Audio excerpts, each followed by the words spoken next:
Okay, great. Perfect.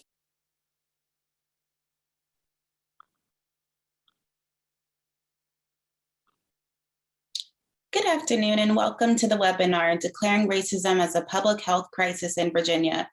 This is the second webinar of a series called Racism is a Public Health Crisis that will explore the background, context, and future of Virginia's recent resolution declaring racism as a public health crisis. This webinar series is sponsored by the Institute for Public Health Innovation, Voices for Virginia's Children, the Virginia Public Health Association, and Virginia Tech Public Health and the Department of Population Health Sciences and the Virginia Tech College of Veterinary Medicine. We will begin the presentation with what I refer to as a diversity welcome. So here's an example of what that looks like for our panelists who will be invited to do the same, and our attendees who can replicate this in other spaces. My name is Chloe Edwards, and I'm a policy analyst at Voices for Virginia's Children and also founded and coordinate the Racial Truth and Reconciliation Virginia campaign.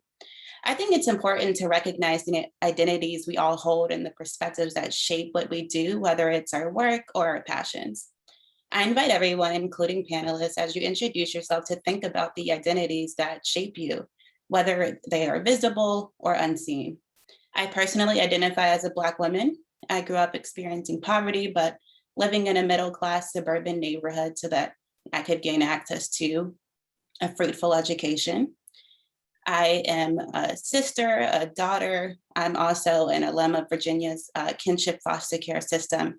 And this is what inspired me to get involved in children's advocacy specifically and racial justice work.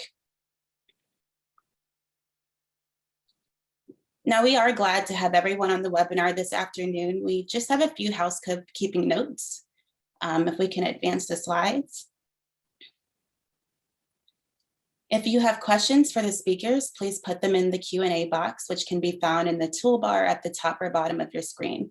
Some of our presenters are not able to join us for the entirety of the webinar, so we will answer a few questions after their presentations. Other questions will be addressed at the end of the webinar. We are excited about the presentations. You can go to the next slide. We're excited about the presentations we'll be sharing today. We will kick things off with Mike Oyster, the Senior Vice President at the Institute for Public Health Innovation. Next, unfortunately, Tia Taylor-Williams, the Director of the Center for Public Health, Public Policy and the American Public Health Association cannot join us. However, we will have the opportunity to learn more about the experience of passing a similar proclamation in Minnesota last year from Melissa Fritz, former member of the Minnesota House of Representatives Selection Committee on Racial Justice. We'll also hear from Corey Pleasance, the Assistant Secretary of Health and Human Resources for the Commonwealth of Virginia.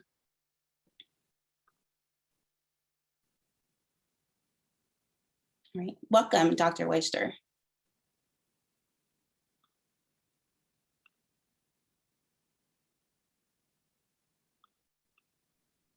Did the slides go down? Mike, you're muted. You're on mute, Mike. Okay, sorry about that. Yeah, good morning, everybody. I won't be using slides today, so I thought I would just take my picture down so you could see my actual face. As Chloe mentioned, I'm Vice President of the Institute for Public Health Innovation. We're excited to co-sponsor this webinar series with our partners from Voices for Virginia's Children and the Virginia Public Health Association. In terms of myself, I would like to share some of the kind of the perspectives that I bring to today's webinar as a Black man, a husband, a father of 3 teenage Black children growing up in this country, as well as a public health physician who's committed to health equity and racial justice. And so these are some of the primary perspectives that I bring to the webinar today and to the work that I do. I wanted to just take a few minutes to put today's discussion in the context of what's happening in Virginia and around the country today. Obviously, we're all here because we recognize there's a problem called racism that's as old as Virginia and that racism shapes access to society's resources and opportunities and exposure to its burdens. As a result, racism leads to dramatic and persistent racial health inequities, some of which we discussed during the first webinar. During that webinar, we defined racism as a system that is not just seen in the minds and actions of individuals, but is also seen in the inequitable opportunities, burdens, and outcomes in our institutions, such as healthcare, housing, education, banking, public safety, transportation, and many others, as well as the cultural norms that define who is of value and who is not. As those who study systems know, a system always tries to reestablish its equilibrium or status quo when its normal function is altered. Racism is no different. In fact, we've seen examples throughout history in which efforts to undo the system of racism led to counter efforts to sustain it. We've seen it in the passage of vagrancy and convict leasing laws at the end of slavery that made it illegal for former slaves to be homeless and jobless, and allowed them to be arrested and leased to plantations to serve their sentence. We've seen it in Wilmington, North Carolina, Elaine, Arkansas, Rosewood, Florida, Tulsa, Oklahoma, and many other cities across the country in which white racist mobs destroyed thriving Black communities to reestablish white supremacy after Reconstruction. Similar incidents occurred among other communities of color as well, such as the expulsion of Chinese residents and burning of their community in Tacoma, Washington in 1885, and the mass killing of Mexican Americans in Provenir, Texas in 1918. We've seen it today in the aftermath of murders of George Floyd and Breonna Taylor, in which the nationwide multicultural protests and demands for racial justice have been portrayed by some as lawless, unjustified acts. And the growing interest in racial justice by many individuals, organizations, foundations, cities, and states has been countered by other cities and states attempting to rewrite history to downplay racism and prohibit the teaching of critical race theory, as well as passing new laws across the country to restrict voting access.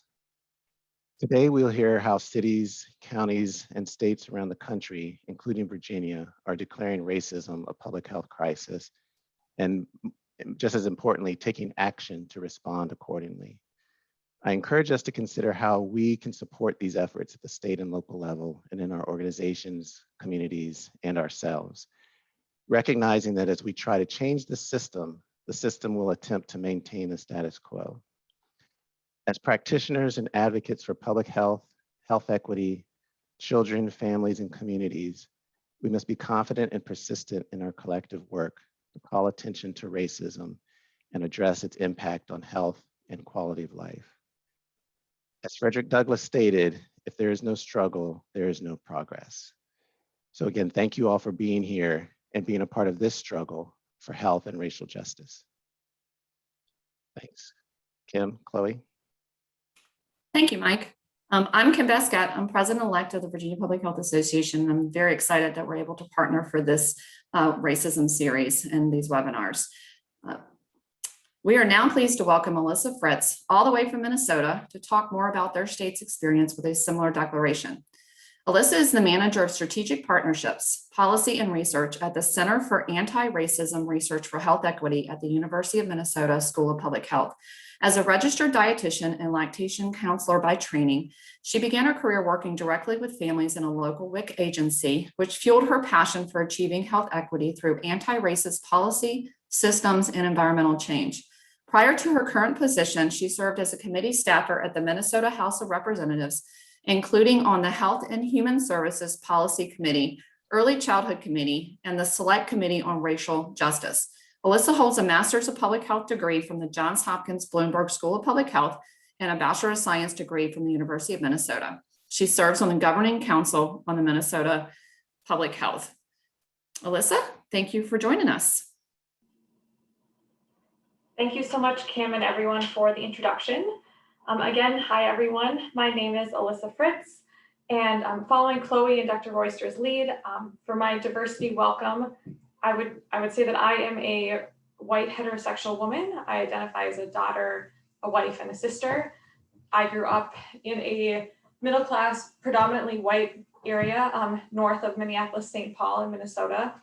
I've had the privilege of living in many different areas since, much more diverse areas, including in Arizona, Colorado, and now I live in the St. Paul area. And Kim already talked a bit about my background, so I'll just say that my work as a dietitian in the WIC program, my work at the legislature, the Minnesota legislature, has really, I've learned heard so many firsthand stories about the ways that policies, environments, systems, and interpersonal racism have impacted so many things, but especially, public health, individual health, and that fuels the work that I do today. I should also acknowledge, working for the University of Minnesota, that the University of Minnesota is based on the stolen lands of the Dakota and Anishinaabe people, and I use she, her pronouns. So with that, I just also like to just say I'm so grateful and privileged to be here today, and with this really esteemed panel. I'm here today to share about the steps that the Minnesota House of Representatives took after declaring racism as a public health crisis. I'm actually primarily here in my volunteer role as a member of the Minnesota Public Health Association. That's how I was invited here today. But the information I'll be sharing today comes from my previous work as a committee staffer at the Minnesota House of Representatives. I worked at the Minnesota House from 2019 to the beginning of 2021 in a variety of roles, but most relevant to today's discussion, one of my roles was as the Assistant Committee Administrator for the Select Committee on Racial Justice, which was formed after the Minnesota House declared racism a public health crisis in Minnesota. In my current job, I do work as the Manager of Strategic Partnerships, Policy, and Research at the brand new Center for Anti-Racism Research for Health Equity at the University of Minnesota, which is led by Dr. Rachel Hardiman. And I wanted to clarify that, I'm not speaking on behalf of any of the legislators I worked for, or my current employer today, just sharing my experiences and some facts about what Minnesota has done. Okay, next slide, please. And actually, let's go to the next slide. That was my title slide. Thank you. Okay, first, I thought I'd just share some basics about the political context here in Minnesota. This is a photo I took of the Minnesota Capitol building from my office window in February of 2020, just a month before we've all started working from home. And I never got that view back, unfortunately. Minnesota is unique in that we're one of the few remaining states, possibly the only one, with divided government right now. We have a Democratic governor, a Republican majority state Senate, and a Democratic majority state House. Another quirk of Minnesota politics is that our Democratic Party is actually called the Democratic Farmer Labor Party, or DFL, which is why you might see that abbreviation in my slides. I worked for the DFL caucus during my time at the House. The events that I'll be discussing today took place during the 91st legislature, which met from 2019 through 2020. But on January 1st of this year, the 92nd Minnesota legislature was seated. So after the 2020 election, the party in control of each chamber remained the same, but the margins narrowed. The Senate's Republican majority decreased from 35 to 32 to an even slimmer 34-33 margin. Then two moderate DFL members actually announced they were leaving the DFL caucus to form a new independent caucus. So things are very politically close here in Minnesota. In the Minnesota House, which I'll be talking about more in today's talk, the DFL majority decreased from what was 75-59 to 70-64. And I also wanted to bring up, because it's pretty similar to Virginia, in the 2020 presidential election, we had the highest voter turnout of any state in the country. 53% of Minnesotans voted for President Biden versus 45% for President Trump. And I just thought this was notable because I believe Virginia's split was 54% Biden, 44% President Trump. And so hopefully there are some political similarities that will help inform my discussion today. I should also say that people of color and Indigenous communities make up a little over 20% of the Minnesota population. Next slide, please. Next, I'll walk through a brief timeline. So in response to George Floyd's murder right here in Minneapolis, as well as the stark inequities that were coming to the fore with the COVID-19 pandemic, the Minnesota House took up and passed a resolution in a July 2020 special session that declared racism a public health crisis. Representative Ruth Richardson authored this resolution, and it passed with an 82-40 margin. To be clear, Minnesota as a state has not fully declared racism as a public health crisis yet. Actually, Virginia is ahead of us on that. The House resolution has encouraged the governor and Senate to do so, but they have not at this time. But I would be remiss if I didn't mention that the Minnesota Public Health Association, who I volunteer with, we did pass our own organizational resolution on this matter. I won't spend time talking about the details of the resolution as your state is already past that point, but just relevant to this conversation today, I want to read the provision that's most relevant, which states that the Minnesota House of Representatives will actively participate in the dismantling of racism by convening a House Select Committee on Minnesota's response to addressing racism as a public health crisis, to ensure House legislative efforts are analyzed through an intersectional race equity lens. Next slide. So per the resolution, House Speaker Melissa Hortman created the Select Committee on Racial Justice and named Representatives Rena Moran and Ruth Richardson as committee co-chairs. At the time, Representative Moran was a fifth-term member from St. Paul and chaired the Health and Human Services Policy Committee. She is now the Ways and Means Chair. And Representative Richardson was a freshman member at the time from a suburb of St. Paul. This session, she is the chair of the Education Policy Committee. A select committee is a temporary committee that has a very specific, narrow charge. These committees don't typically hear legislation the traditional way, but often produce a report or recommendations that will hopefully inform legislation through the regular process. So that was true for this select committee as well. 6 virtual hearings took place over the fall of last year, and a final report was adopted in December. So I'll discuss this process more in next slides. So next slide, please. So majority and minority leadership named the 13 members of the committee, 8 DFL members, 5 GOP. 9 of the members are shown here. And next slide, please.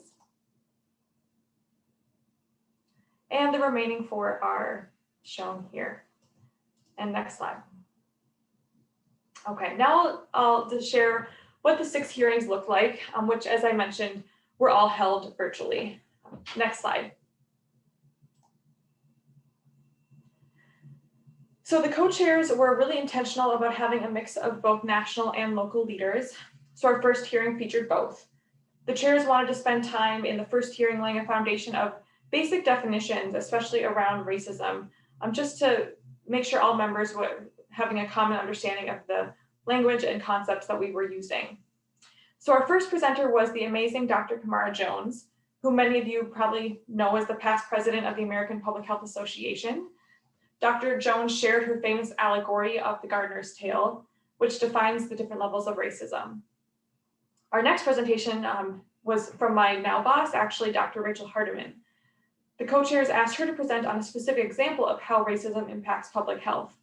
So Dr. Hardiman educated the committee on how both interpersonal and structural racism work in concert, feeding back on each other to create terrible inequities in maternal and infant health outcomes here in the US. Next slide. Our second hearing was focused on adverse childhood experiences, or ACEs. Again, we heard from both national and local speakers. Dr. Wendy Ellis and Dr. William Dietz are partners at the George Washington University School of Public Health. We also heard from Lindsay McMurrin, who's a certified ACEs trainer here in Minnesota. And the presenters discussed how adverse childhood experiences like food insecurity, domestic violence, housing instability, they're all actually rooted in what they call another ACE, adverse community environments. And they discussed how structural racism, is a primary driver of these adverse environments. And we also held a discussion on how racism itself should be considered an ACE, an adverse childhood experience. Next slide. For our third hearing, the co-chairs thought it was critical to address historical trauma, especially for American Indian communities and Black Americans. Dr. Kate Bean and Carly Badhart-Bull, members of the Flanders Santee Sioux Dakota community, and Sam Simmons, a Minnesota behavioral health consultant, provided an extensive history of Minnesota policies and practices that were perpetrated by the state, by the government throughout our history. They explained how this historical trauma manifests in very real consequences, including mental health trauma today. Next slide. One of the biggest priorities of the co-chairs was to hear from members of the community that felt compelled to share about their own experiences with racism and to offer their views on what steps the legislature needs to take to dismantle structural racism. So in a 3-hour hearing, we heard impactful testimony from nearly 50 community members and organization representatives. Next slide. Our 5th hearing was focused on the economic costs of racism. First, we watched a clip about redlining from a local documentary called Jim Crow of the North. We then heard from local economist, Dr. Bruce Corey, who discussed the Minnesota paradox. The Minnesota paradox is a term coined by Dr. Samuel Myers of the University of Minnesota, and it verbalizes the concept that our state is actually generally known for a very high quality of life. We often are at the top of rankings for health outcomes, educational achievements, yet at the same time, Minnesota often ranks as having the very worst racial disparities, especially for Black Americans. I believe this is especially true for education. I think that we often have the very worst achievement gap of all 50 states. Dr. Corey then presented his solution to this paradox, including his vision for economic inclusion and empowerment, and a model for economic development that leverages and invests in our state's cultural assets. Next slide, please. Our final hearing was held on December 22nd of 2020, and you'll notice that 2 months actually passed between our second to last meeting and then this final meeting. And that's because during this 2-month period, co-chairs Moran and Richardson and a small working group convened to compile the findings from the hearings and then outline policy recommendations for the entire legislature and even local jurisdictions, cities, and counties to consider. This report was adopted by the committee on a voice vote. Next slide, please. So I don't have time to discuss the report in detail today. It's a 45-page document, but it is available publicly online, and I would encourage anyone interested to view it, read it in depth if interested there. But I'll just give a really brief overview now, if you want to move to the next slide. I also won't read this aloud for time's sake, but I just want to highlight this passage from page 11 of the report as it really summarizes the heart of the report. So I'll just leave it up here for a few seconds for you to skim over. But again, I encourage you to view it later if you're interested.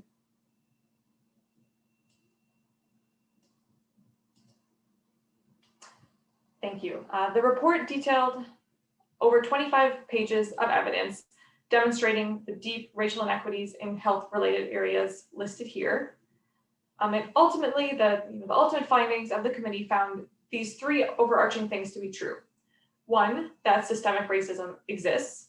2, systemic racism is harmful. And 3, systemic racism must be addressed. Next slide. This paragraph summarizes these findings and concludes that it's imperative on the Minnesota legislature to make amends for past and present harms by prioritizing the enactment of laws and policies designed to address racial disparities and expand access to opportunity to build a prosperous state for all Minnesotans. Next slide. So the category, moving on to recommendations, the categories of these policy recommendations were economic development, housing, education, health and human services, public safety, and environmental justice. Yes, sorry, if you want to move forward to the slide that says what's next. Perfect, thank you. So the Select Committee on Racial Justice was officially dissolved with the start of this new legislative biennium, as all committees go away and new ones start with a new legislature. However, in this new session, many committee chairs have referenced or even held hearings on the report and its implications for their committee's jurisdictions. So these next few slides show some examples of active bills that are directly tied to the recommendations of the report. Again, we don't have time to discuss these in detail. If you go back and watch the recording, feel free to pause on these slides and spend more time looking at these. But right here, you'll see a few bills that have had hearings related to maternal health equity, as well as housing. Next slide. Here you'll see bills related to childcare, school discipline, teacher diversity. Next slide. Here are some examples of bills that have been heard related to tobacco disparities, mental health, and economic development. And next slide. And here's some bills related to public safety and criminal justice. Now, so technically the Minnesota 2021 session ended in May, but it's not really over because the legislature failed to pass a budget. This is our budget year, and they need to pass the budget by July 1st to keep the government open. So members are actively negotiating as we speak, and hopefully we'll come back soon in a special session. So not too much legislation has passed yet this year, but if and when the final budget is passed, we'll find out how many of these provisions will make it into law. So I'd love to tell you about how the work of the Select Committee on Racial Justice has already led to changes in Minnesota statute, but we're not quite there yet. But I am happy to share that several of the policy and budget provisions I've listed here, as well as others, are House priorities. So hopefully some of them will become law. Next slide. Okay, so if you'd like to dig in more to anything I briefly touched on here today, you can access the committee website through the URL listed at the top of this slide, or you can simply Google Minnesota House Select Committee on Racial Justice. On the website, you'll have access to the final report, as well as the full audio and video recordings of all of the hearings, as well as submitted written testimony. It's all archived there. Next slide, please. And so with that, I just want to thank you so much again for the invitation to present today. And I am really looking forward to this discussion. Thank you. Thank you so much for your presentation, Alyssa. As we transition to our next speaker, we'll just take a moment to answer a few questions. So if you're an attendee and you have a question, please put it in the chat to panelists so that we can address it. And Alyssa, while people are putting in their questions, we had one come in. It's from Tanya, and it says, under education, what strategies are being considered to address racism? Sure, thanks for that question. So I also should preface this to say, as I no longer work at the legislature, I certainly am following things, but I'm not deeply embedded. But I did mention, so one of the key pieces of legislation that was a priority this year is the Teachers of Color and Indigenous Teachers Act. And actually there's a higher education version and a K through 12 version. And that, I know this is true in many places, but in Minnesota specifically, the proportion of teachers of color and Indigenous teachers to the students that are of color it's very low. So there's a lot of focus in that legislation to invest in the pipeline, in grants and other training to help encourage teachers, people of color, Indigenous people to train as teachers. There's also legislation to help ensure that once they are teachers, that there's reasons for them to stay and be retained. That's a big one. And then there's also a lot of focus on discipline. So Representative Richardson, one of the chairs of this committee, as I said, she's the Education Policy Committee chair now.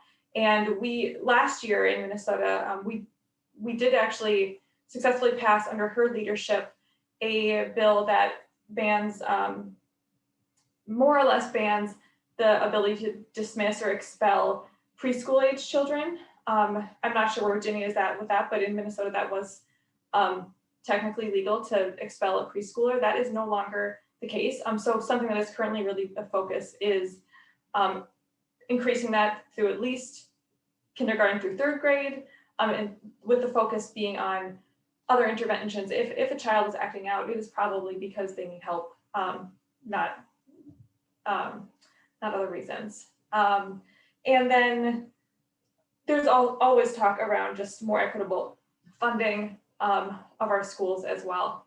And yeah, I definitely encourage you to look at the report for more on that. Thanks, Alyssa. We had another question come in. I just want to mention that Ben did put the link to the report in the chat. And also someone asked, were there any objections to the findings of the report? That's a great question. So again, if I recall correctly, the report was passed on a voice vote, so there's no official record of who voted yay or nay. I think that I can't say for sure because I wasn't able to go back and rewatch the hearing before this, but I think that minority expressed just they would have liked to have been even more involved in crafting the recommendations. And one of their bigger priorities was in the area of education, actually looking more for teacher vouchers, or not teacher vouchers, but school vouchers was something they had hoped to see more of. I don't want to speak too much more on their behalf because I just can't quite remember. But if you're super interested, that recording is available of our final. That would be in the final hearing, the December 22nd hearing.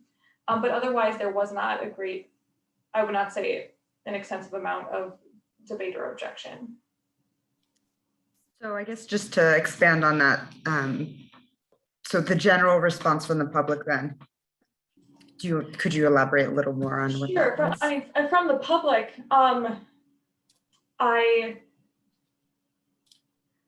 I guess, certainly I'd say the local media covered it fairly positively. Well,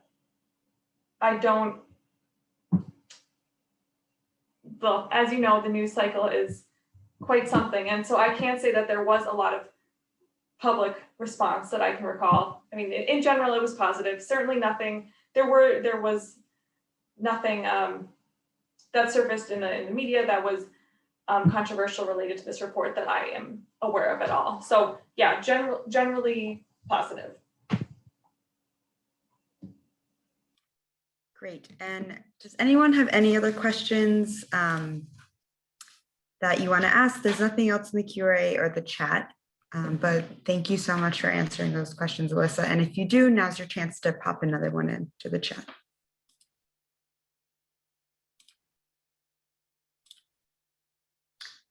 Well, I'm not seeing anything come in, so I think that's it. Thank you. Thank you so much. Now we'll move on to our next speaker. I'd like to introduce Corey Pleasance, the Assistant Secretary of Health and Human Resources for the Commonwealth of Virginia, who will talk about the declaration and next steps. Welcome. Thank you so much, and good afternoon. Well, excuse me, good morning, everyone. I'd first like to thank the Institute for Public Health Innovation for all of their work to put today's webinar together. And thanks so much for the invitation to speak today. I'm really looking forward to it. It's my pleasure to be here with you all to speak with you all about racism as a public health crisis here in Virginia, and really highlight, the tremendous amount of work that's taking place within the Northern Administration, both at the executive and at the agency level, and just share more information with you all about what some of our great health and human resources agencies are doing in this vein. And I'd also like to thank Chloe for the explanation of the diversity welcome, and I'd like to share, some information about myself in that same way. My name is Corey Pleasance. I currently serve as the Assistant Secretary for Health and Human Resources for the Commonwealth of Virginia. I am a Black man. I was raised by my parents and grandparents in rural Caroline County, Virginia. I am a first-generation college graduate, both at the undergraduate and master's level. And professionally, I'm a public servant. I'm committed to health equity and the betterment of the Commonwealth that I serve and live in. A little information about my role and background. A large part of my role as the Assistant Secretary is to serve as the legislative liaison for Health and Human Resources here in the Governor's office. And so I work with legislators to discuss, review, and help shepherd legislation on behalf of the Secretary and the Governor's office. I also work to support the operations of a number of our health and human resources agencies, along with a variety of projects and priorities under the Secretary's purview. So prior to serving in this role, I had the extreme pleasure of serving as the Deputy Chief of Staff for the Virginia Medicaid Agency. While I was with Virginia Medicaid, I assisted in the establishment of the Medicaid Health Equity Task Force. Health equity is something that is very near and dear to my heart. And I think, it's one of those things that all populations deserve. And I was really privileged to be able to put an emphasis on it in Medicaid. And so, the Health Equity Task Force is an interagency entity that is really geared towards increasing health equity in the state's Medicaid program. It's important to note that, over 1.76 million Virginians get their health care through the Medicaid program. So we really feel like it's critical that access to those services be as equitable as possible.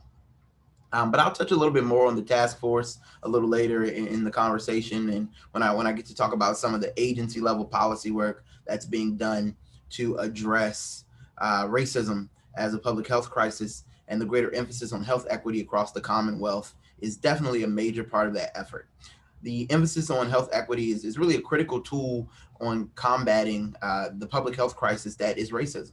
Health equity is an effort to ensure that everyone has a fair opportunity to live a long and healthy life. It really involves understanding the relationships between social determinants and inequities that can result in health disparities. And it's not just identifying, the social and economic stressors that minority and disadvantaged populations face, but also working to get to the root cause and trying to change some of the structural determinants as well that have a major impact. And, it's really important to note that in the Commonwealth, we are working to ensure that that a majority of our programs, if not all of our programs, have successful equity strategies, that they have data to measure the advancement of health equity, policies to improve population health, and really the budgetary support to sustain and operationalize these changes. I was informed that Delegate Aird was one of the previous speakers in the series, and I think that that's so amazing because her resolution, HJ 537, that passed the House and Senate last session, offers key insight into the work that needs to continue to be done to address systemic racism and the racial disparities that it has caused here in the Commonwealth. I truly appreciate this resolution and the fact that it was put forth, and think that the framework that it highlights are really critical steps towards success in addressing this public health crisis. I won't run down the full list, as I'm sure I cannot do it the justice that Delegate Aird has, but the resolution highlights the additional barriers that communities of color face here in the Commonwealth, such as an increased exposure to environmental hazards, higher African-American maternal mortality rates, and of course, the heightened racial health disparities that have been caused by the COVID-19 pandemic. And so, I'm going to touch on different things in all of these areas, and really discuss some of the work that this administration has done, and a number of initiatives and key policy changes that have been put forth and embarked on to combat racial disparities here in the Commonwealth. And so I'll be speaking both generally and specific to public health, because I think these are really important things that are going on both behind the scenes and at the forefront that a lot of folks may not know about. And it's really important to know that acknowledging and addressing the systemic and institutional racism that we all know is deeply rooted, both in this country and the Commonwealth, continues to be a top priority for the Northam administration. And I think that that's been shown in a lot of the work that has been done, but also the groundwork that has been laid for work to continue on beyond this administration. And so, one of the areas I'll start in is environmental justice. It's well known and acknowledged that environmental impacts such as pollution and climate change, these disproportionately affect minority racial groups. And when these environmental issues are left unaddressed, it only further disadvantages these already marginalized communities, leading to further embedded racism within environmental and in public health policies as well. Under Governor Northam's administration, the Virginia Council on Environmental Justice was established. And this is really established to serve as a mechanism to advance environmental justice within our executive branch state agencies. Deputy Secretary of Health and Human Resources, Dr. Vanessa Walker Harris, recently spoke to the council regarding asthma and how asthma is an environmental justice and equity issue. The Asthma and Allergy Foundation report recently revealed that asthma prevalence is higher among Black persons and minorities compared to their white counterparts. And also, according to the report, Richmond, Virginia is number 3 out of the top 100 most challenging places to live with asthma, due to its high asthma-related death and emergency room visits. The report also notes that Richmond's high poverty rate is a major factor, as poverty plays a role in the development of asthma and someone's ability to manage it and maintain it. So this is just one example of the administration's efforts to connect the dots on public health and environmental health issues for the betterment of Virginians. We understand, that this is very crucial in securing justice and environmental justice for those impacted communities, and those impacted by climate change in disadvantaged minority communities. The governor also signed the Virginia Environmental Justice Act in 2020, establishing the council's permanence and ensuring that these vulnerable communities have a seat at the table, and that they're directly involved in the decisions that are impacting them.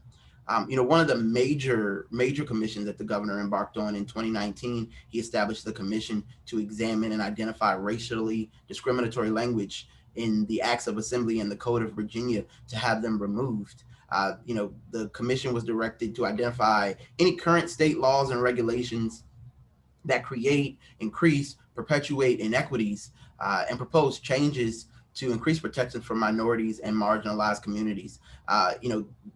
The commission is on its second report. In early, I believe February of 2021, the commission issued a report outlining policy recommendations in multiple areas: housing, education, criminal justice, health, environmental justice, and agricultural equity. Some of the health recommendations include working to close the gap in healthcare access for immigrants and minorities, exercising the option for 12-month continuous coverage to Medicaid and CHIP for children, creating a pipeline program to support Black college students in preparing and enrolling in medical school, requiring Virginia continuing medical training to include implicit bias training, in hopes of increasing and improving communication between the healthcare community, the provider community, and their patients, increasing mental health programming in schools, and also directing the commission. There's a legislative commission that's currently studying mental health services in the 21st century, but to specifically address racial disparities in their work as well. And so this is just another example of how Virginia is working to move forward, to continuously progress, to root out systemic racism in our laws, in our code, in our regulations, things that may be perpetuating inequities. We really want to get those things rooted out so that we can move forward and we can change some of the tide at the agencies and the work that the agencies are doing as well.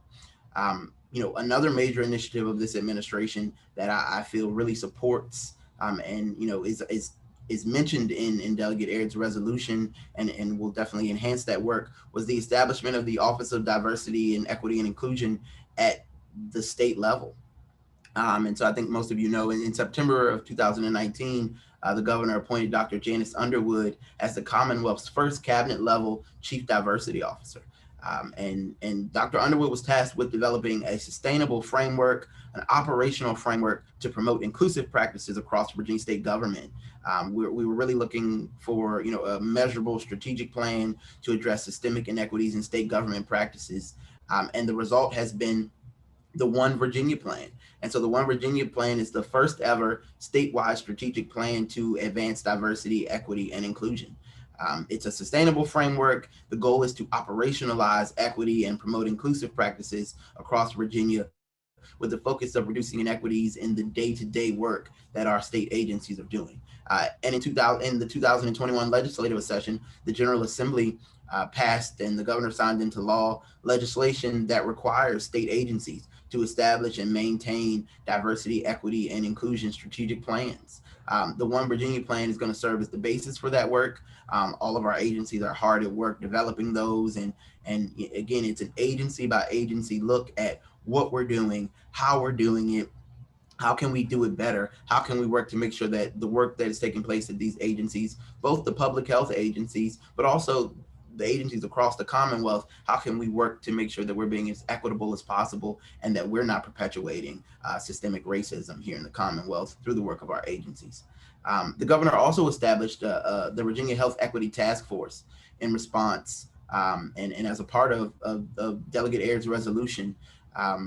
The task force is chaired by our Chief Diversity Officer, and the resolution called for the Chief Diversity Officer to conduct statewide equity assessments. And so already the task force has created 2 health equity dashboards. One is the Equity in Action, which provides an overview of response and recovery efforts to ensure equitable distribution of resources in Virginia due to the COVID-19 pandemic, and also the Equity at a Glance, which is a comprehensive assessment of social determinants of health in Virginia and how those are impacting our health, and how we are working to combat those and to address those as well. The Office of Diversity, Equity, Inclusion also worked with the Virginia Department of Human Resource Management to develop a mandatory DEI training that all state employees must complete. And the goal here is that this training will contribute to combating implicit biases in the Commonwealth's workforce. Again, it's not just policy, it's day-to-day operationalizing equity. How are we making sure that it's in every decision that we make, in every policy that we put forth, in everything that we project, and the work that we do here in our agencies? One of the largest achievements towards advancing health equity in Virginia really was the expansion of Medicaid in 2019. I know there are a number of states that have, expanded Medicaid, but I think it's important to note that the Virginia Medicaid expansion since 2019 has allowed more than 500,000 Virginians to enroll and receive benefits under Medicaid. This is a big deal because this policy change, it really provided guaranteed access to quality, low to no cost health insurance for a number of low-income individuals that otherwise wouldn't have been eligible. 55% of which are female, 45% of the new enrollees between the ages of 19 and 34, some, sharing with the Medicaid agency that they've never had health insurance, and this is their first time in their entire lives. So, under Medicaid expansion, almost 100,000 enrollees have been treated for high blood pressure. Over 50,000 have been treated for diabetes, both two illnesses that are known to afflict minority communities at a higher rate. So, Medicaid expansion is just another example. In terms of long-term policy change and affecting policy, this administration has laid a number of strategic efforts that are really geared toward pushing Virginia forward. And one stark example of that is the Maternal Health Strategic Plan. The Delegate Ayers resolution notes that the maternal mortality rate for Black women is almost double as high as it is for their non-Black counterparts. And this year, the governor released the strategic plan to guide the Commonwealth on its ongoing work to eliminate racial disparities in Virginia's maternal mortality rate by 2025. This was, this strategic plan is accompanied by a number of legislative efforts. The 2020 general session, Governor Northam signed House Bill 687, which authorizes VDH to develop a state certified doula registry. We've been hard at work, the Secretary's office in conjunction with the Medicaid agencies and VDH has been hard at work, implementing a doula benefit, the Medicaid community doula benefit, which was supported in the 2020 budget. In the 2021 special session, House Bill 2111 and 1950 directed VDH to establish a task force on maternal health data and quality measures and develop a plan for establishing a fetal and infant mortality review team. And so again, these are just concrete examples of pushing Virginia forward to address what has been known and what has been identified as a racial disparity in public health. And so, the statewide maternal health strategic plan is online. I encourage folks to, take a look at it. It outlines 6 specific strategies and provides 21 recommendations to achieve goals and address the racial disparities in maternal health outcomes. We're seeking to improve the healthcare environment for women of reproductive age, which requires a diverse workforce of healthcare professionals competent in culturally responsive care. The plan also seeks to increase access to comprehensive reproductive counseling and contraception by encouraging culturally competent, non-coercive contraceptive counseling by reproductive healthcare providers. And so, our hope is that, the Maternal Health Strategic Plan will serve as Virginia's blueprint for improved maternal health outcomes and an elimination of racial disparities in these outcomes, and will serve to guide the work of state agencies and community partners for years to come, and again, long after, the Northam administration has come to an end. And then finally, I really would like to talk about some of the agency level change that we've been seeing, both, in conjunction with this resolution and as a result. As stated previously, a lot of this work has been done as it's serving as a guiding principle for the work of the state agencies.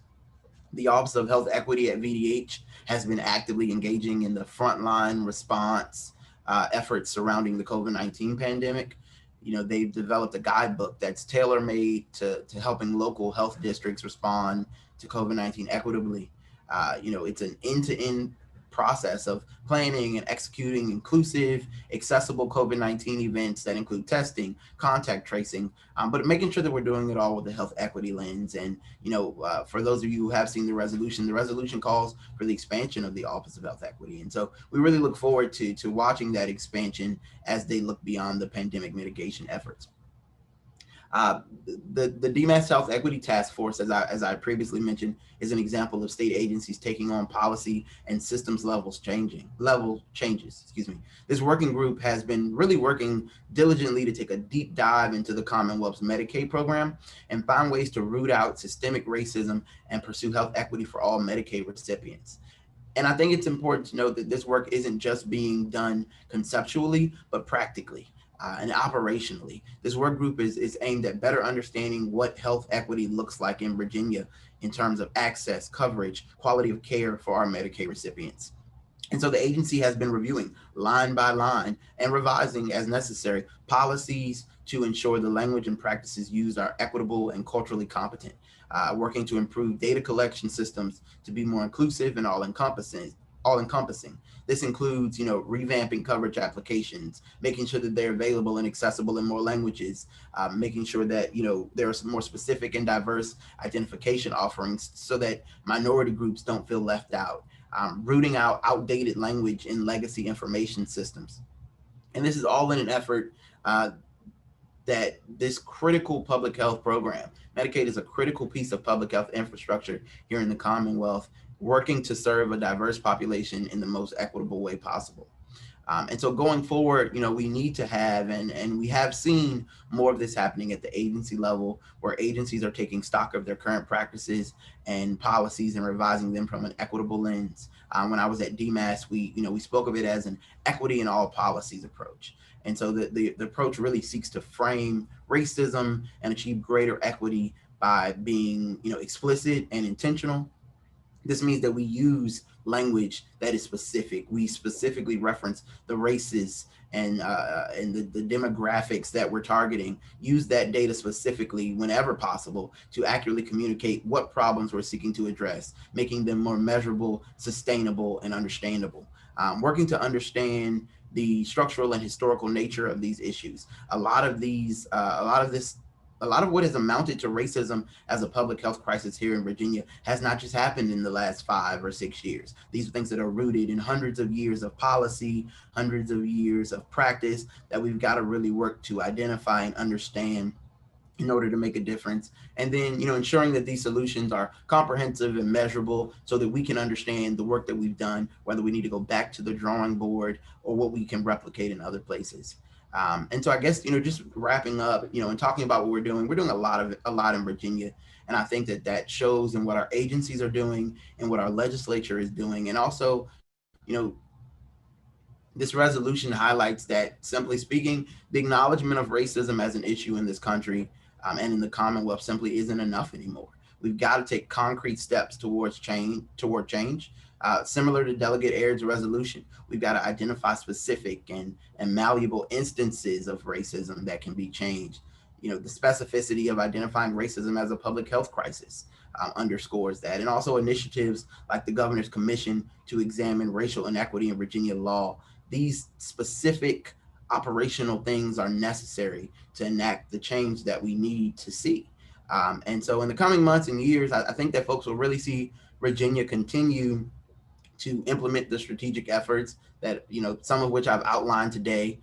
We've got to continue to fight for environmental justice for hard-hit minority communities, push for equitable access to healthcare, which includes bringing heightened awareness of issues like the Black maternal mortality rate, and the development of a more diverse and culturally competent public health workforce. I strongly believe as a member of the Northern administration that this administration has laid a groundwork to continually call out and eventually and hopefully root out structural and systemic racism here in the Commonwealth. And it's all in hopes of producing a more healthy and a more equitable Virginia. And so again, I thank you all for your time, and I look forward to taking any questions. Thanks, Corey. We have one question. What suggestions and insights do you have for how the policies and systems changes that are occurring at the state level can be implemented at the city and county level in Virginia? Sure. I think that, as I mentioned, a lot of this is about partnerships. And I think that a lot of state agencies are producing a model that can be replicated at the local level. For example, again, it's simple operational activity as reviewing your policies. There's local law. There are local policies and procedures at these local agencies that also may need review. And so it's taking, developing health equity task force at the local level. It's a commission very similar to the governor's commission, taking those commissions and sort of replicating them at the local level and taking that deep dive into, what do we have in place here at the local level? Are we being culturally competent? Are we using proper language? Language has changed in a number of areas, in a number of ways, but particularly in the public health landscape. So it's looking at how we refer to mothers in our policies. How do we refer to minorities in our policies? Are we using the accurate and appropriate language? And if not, we need to make those changes, and we need to update and revamp those policies. Great, thank you. Mm-hmm. And I'm waiting, if anyone has any questions, please type them into the question and answer or the chat. And I think actually, while we wait for that, Ben has a question for you. So. Thanks so much, Katie. And thanks so much, Corey, for being here and for sharing all this wonderful information that you and the administration are doing. So I want to go back to the commission to examine racial inequity in Virginia law. At our first webinar in the series, we discussed that. And my question is, do you or your colleagues in the administration have a sense of what's next for that commission? The first was so focused on the explicit statutes that were racist in nature.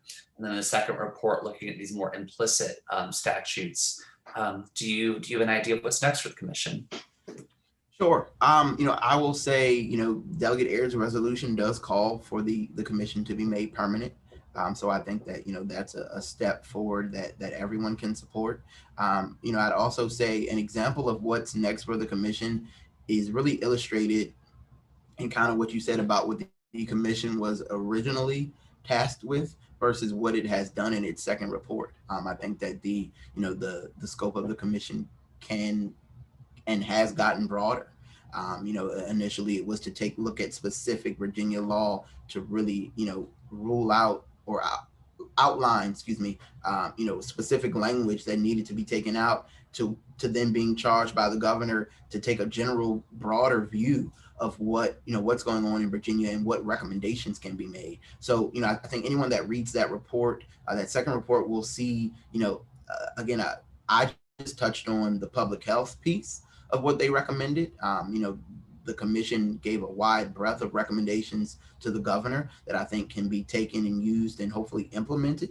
And so, my hope for the commission would be that, if it is made permanent, that it's able to stick around and help implement and help guide the implementation of some of the recommendations they put forth. Great, thanks so much. Mm-hmm. Thanks, Corey. And it doesn't look like we have any other questions coming in. If you guys do have questions, please put them in now. But we do have a question that, similar about the local issues for Alyssa. If we can direct that towards you. Do you know if any local governments in Minnesota have passed resolutions? And can you speak to the results of those resolutions? Yes, thank you. I believe that is the case. Yes, I cannot remember off the top of my head which local jurisdictions have, but certainly there are some, and many organizations in the community, in our community have. Speaking to,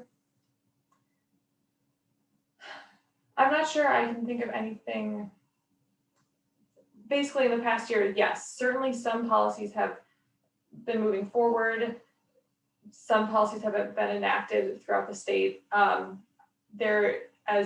know this is often national news. The city of Minneapolis is frankly still grappling with how to change policies around policing. That has not come anywhere near being resolved. I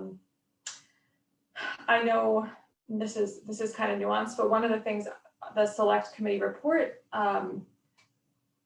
did touch on was tobacco-related disparities, specifically how menthol and flavored tobacco marketing is targeted, especially to Black Americans. And there have been quite a few jurisdictions that have passed laws either completely banning flavored tobacco or limiting them to adult only, 21 plus tobacco stores. And so I guess, sorry, I didn't come prepared with more specific examples. Yes, some things have been done, but there's so much more that still needs to be done. I'd say, our state, as all states should, but our state in particular is really having a lot of discussions around thing. And that has also, of course, was happening in the state legislature even before the select committee met, and the state did pass some policies, but have not completely. I'm sorry, I think the video is playing on my computer. Apologies. But I did actually just want to add, someone had asked about the public reaction to the committee, and I did just find something that is not related to the committee per se, but Blue Cross Blue Shield did actually conduct a survey of Minnesotans in March of this year about whether Minnesotans agree that racism is a problem, whether it's a public health crisis. And unfortunately, they found that our state is still quite divided on the topic. So again, there wasn't a lot of reaction to the committee, but on the topic, Blue Cross found that 42% of Minnesotans still say racism is not a significant problem in our state. So over a third, close to half, think it's still not a problem. And then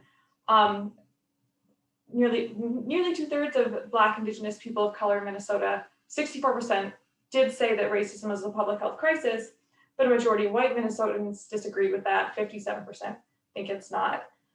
So again, that tells you a little bit about how the state as a whole is divided.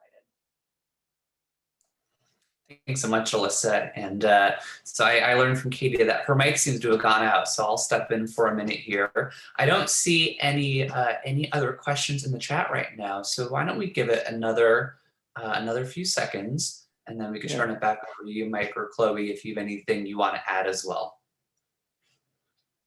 I do have a question, Ben, if now's a good time. Go right ahead. Yeah, first, again, thank you both for the very informative and insightful presentations. Corey, I had a question. First of all, just acknowledging the tremendous work that Virginia is doing to promote racial equity and addressing racism. At the same time, I think we all know that there's opposition to this type of work in Virginia, sometimes similar to what we're seeing nationally. And so can you speak to the opposition that the administration is facing, how you all are addressing it, as well as any thoughts you have for how the participants on the webinar, many of whom are public health professionals, equity advocates, early childhood advocates, et cetera, can be supportive of the important work that you all are doing? Sure. Thanks for that question. And I guess I'll start with it in terms of opposition. One of the things that I've heard Dr. Underwood say when presenting on the One Virginia plan is that, these systemic issues, these disparities, these inequities weren't built in a day.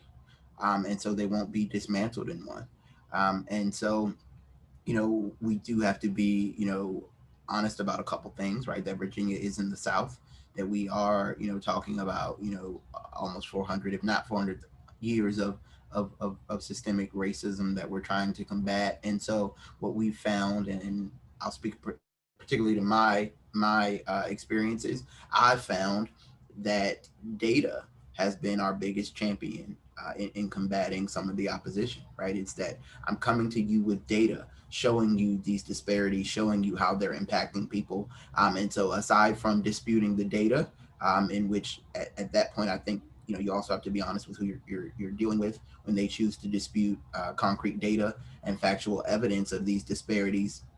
It's a little, I found that you can bring more people to the reality with the data, and if you strip some of what some people would feel is a more narrative from it, but I'm presenting you with data-driven evidence. I'm showing you the inequities that are here in front of us that we're trying to combat. I'm also, once we implement something, I'm again providing you with a data-driven model, showing you what we're doing, how it's helping, who it's helping. I found that that's been the best way to combat some of the opposition to a lot of these things, right? And then also, again, it's acknowledging where we are, that some people have a harder time accepting some of these realities than others, but it's standing firm in what you believe to be true, what you're presenting as data-driven, as factual, and pushing forward with the work. And I think that, for example, at the state Medicaid agency, we've been able to show how the simple term of, again, changing an application has increased the number of applications. It's those data-driven things that show the proof. And I think the way that people can support, again, kind of very similar is replicating this work. Taking this work, taking it to heart, reviewing some of the documents that are being put out, being a champion as a citizen, being a champion, within your own community for these things, but also, again, understanding and acknowledging, I think, is kind of a front line of how people can help. But again, in what you do professionally, I think it's taking what we've put forth, what's being done at some of the state level, and really replicating it in smaller agencies, in local governments, in private organizations as well. Thank you. Thank you. Great. Okay. All right, well, thank you so much for that really influential conversation. Definitely highlighted a lot of good work that Virginia's doing.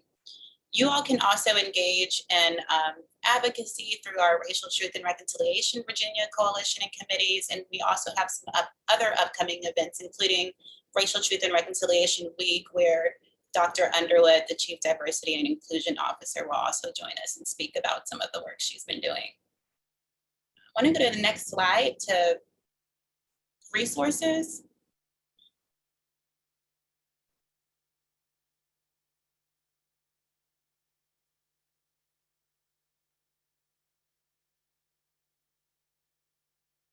Okay, so you can, I may let someone else take over, I've got some background noise, but you can view the resolution on Virginia LIS page. The CDC also did declare racism as a public health threat, and there's a ton of resources on their page. And then you can also look at the Commission to Examine Racial Inequity in Virginia Laws page as well. Thank you everyone for joining us. We will have another webinar that also takes place during Racial Truth and Reconciliation Week in August on community perspectives. We'll talk about some local level initiatives to declare racism as a public health crisis, led by the YWCA and the local YWCA. And then we also have another one coming up in October. Chloe, Alyssa wanted to talk a little bit here at the end. Go ahead. So we'll turn it over to her for just a second.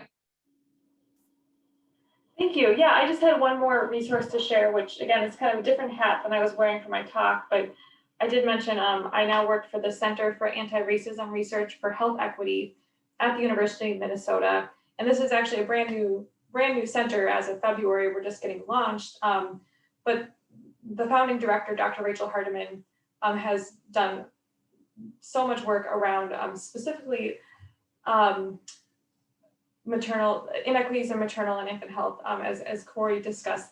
Your state is focusing on a lot too. So anyway, the research center will be focusing on national research and solutions. And so I just wanted to share, at least for those that are watching this live in the chat, I can just share a a link to more information about the center as well as our newsletter if you're interested in following that work, because Dr. Hardiman is, again, not just Minnesota focused, but is really a national leader on that. So I'm just going to quickly share that in the chat. We're so new, we don't quite have a website yet. So this is the press release that I'm sharing in the chat. And then also here, I'll share just our listserv. So again, thank you so much. It was an honor to be here today.